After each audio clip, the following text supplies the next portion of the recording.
Sweden is in top position in the MIPEX index. What would you say about integration in Sweden? Well, I would say that integration, first of all, you have to remember, is a process. It's not something static that happens over time. And integration policies are also a process. They have to respond as realities change. And what we see from MIPEX is that compared to other countries, policies here in Sweden, they respond very quickly to what are needs that we see actually across Europe on integration.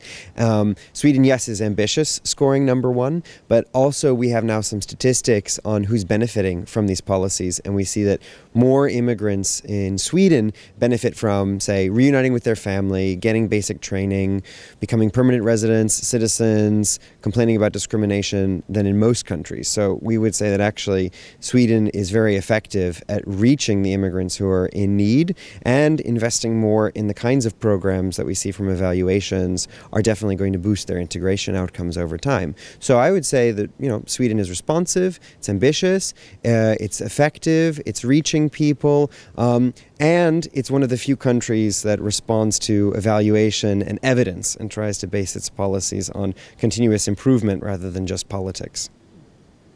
Well, but compared to other countries, Sweden is performing good, but there has to be still challenges. What else could be done about integration here in Sweden? Well, so of course you have many newcomers, and so newcomers are just at the start of that process, and so you need to make sure that all of those policies that we're looking at in MIPEX are reaching those people first off. But then second off, the challenge is to really expand access to the most effective programs. We know that certain things really work to help immigrants get jobs, to help their children do well in school. We also know that there are certain practical obstacles that people might face, reuniting their family or becoming a Swedish citizen.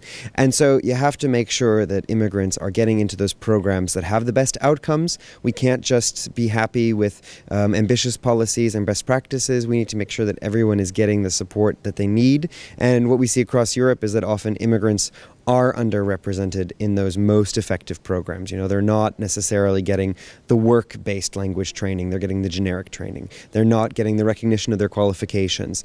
They might be getting training here in Sweden, which is a great achievement, but they're not necessarily getting a degree here, which is what they might really need in order to get a recognition on the labor market. So I think as Sweden evaluates which things really work the most, the question is to put their resources there where it's going to have the greatest effect.